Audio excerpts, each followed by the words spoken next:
What were you doing when you were 18? I know what I was doing. I was in my first year of university, having a great time, yes, occasionally playing piano, trying to do some composition, but really, I was up to no good. Mary Shelley, however, wrote Frankenstein when she was 18. Kate Bush, she wrote Wuthering Heights when she was 18. And Franz Schubert composed Erlkonig when he was 18. It's remarkable, isn't it? It sort of makes you sick. But in this video, I'm going to share my thoughts over the course of 8 minutes, off the cuff, who knows what I'll say, about this great example of art song, Erlkonig, the Erlking. It really is an outstanding composition, and I'll share my thoughts on why. This is episode 31 of Good Art, Bad Art, where I mainly discuss music, share my thoughts on what makes music good or bad, occasionally literature, so let me know what I should cover next, and please subscribe if you enjoy. Thanks. So I first heard erlkonig as a student actually, but before I was 18, probably when I was 16 in my A-level, 16 or 17 in my A-level music class, and it captivated me even then. It's one of these songs that I view it almost as a car crash. Even though you've heard it several times and you know the horrific ending, you can't help but look, you can't help but listen, right? It's like driving past a car crash. You can't help but look at it. You know how this song's going to end. Spoiler alert, the boy dies. The last word is dead, right? Even though you know how it's going to unfold, you can't help but listen to the horrific story. If you've heard it, you'll obviously know it's in German. Yeah, Schubert set a poem of Goethe, which, by the way, has been set over 100 times. It was that popular, and yet Schubert's is by far and away the most often performed of those over 100 settings.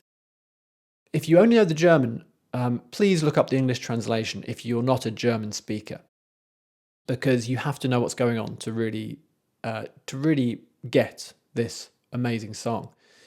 One of the amazing things about it is for a singer, you get to sing the parts of 4 different characters. Yeah, we have a narrator, we have a son, a father, and the erlkonig, the erlking. And each character has a different vocal range, a different tessitura. So we have the narrator sings in a kind of middle range, in a minor key.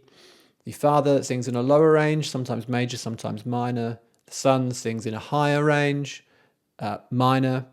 And the erlkonig sings also in a high range, but major, yeah, which is a great touch. You'd think this evil character, this evil erlking, would sing perhaps in a minor key, would be fitting, but no, Schubert makes it major, which makes it all the more unsettling. So the singer, the vocalist, has to really inhabit these different characters and change their vocal coloration, their vocal timbre, very quickly from one part to the next. Also, the pianist has a huge job playing these constant triplets of often octaves in the right hand or chords for practically the entire song. By the way, there is a sort of 5th character, which is that of the horse galloping along, represented by the pianist's galloping triplet rhythms.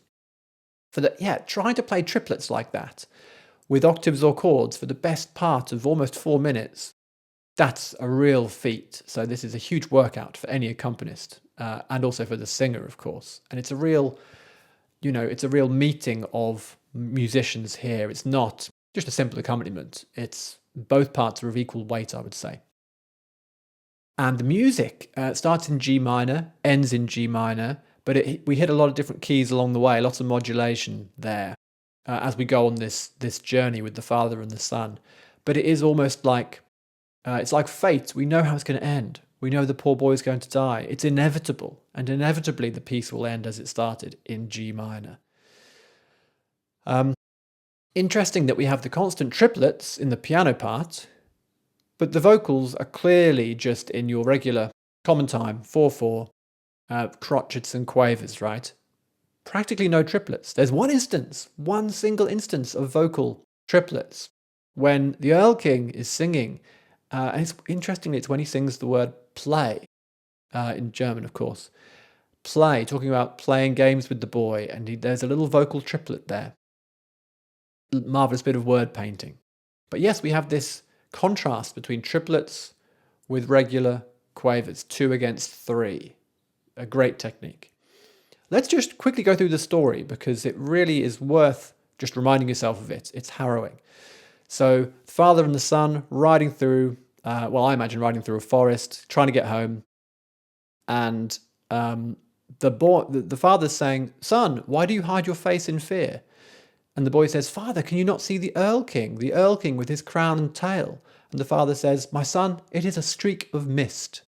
And that's what the dad keeps doing. He doesn't believe his son. He thinks it's just in his son's imagination. He says, "No, it's just a streak of mist. No, it's just the wind rustling in the withered leaves. No, no, no, it's just the old grey willows gleaming." But each time the son is coming back and saying, "No, no, I'm scared, father. Can you not see the erlking?" The son's voice keeps getting higher and higher. By the way, the son's vocal range in these short sections often encompasses the range of a tritone, that scary interval of an augmented fourth, that tritone. And every now and then the erlking speaks. The erlking says things like, "Sweet child, come with me. I'll play wonderful games with you." Trying to lure the child in, "Won't you come with me, my fine lad? My daughters shall wait upon you." And so on. Later on, he even says, "I love you. Your fair form allures me." Deeply creepy. Yeah, we're getting to some really creepy stuff. And then the erlking says, he's smiling, it's major, and if you don't come willingly, I'll use force, right? He shifts. He's like, "Look, if you don't come willingly, I'm just going to fucking take you." So no wonder the poor boy is absolutely terrified. Reminds me sort of Lolita, Humbert, another absolute monster who can be charming, but can also be just, Satan in human form, right? That's what we're dealing with here. The erlking, who's trying to charm the boy away in a major key with a high voice. But ultimately, he gets him at the end of the song. The boy says, "Father, father, now he's seizing me. The erlking has hurt me." The father just rides on. Father's getting a bit worried now. Gets home, and the child dies. The triplets come to a halt in the piano part. Everything's paused, and finally we hear that the child lay dead in the dad's arms. And I'm a father now of 3 children. It's affecting every single time, The father didn't believe his child. Even if he did believe him, though, what could he have done? The music meets the poem perfectly. It's one of the best examples of art song I know. I give it a score of 93 out of 100. Thanks for watching. Please tune in again next time. Goodbye.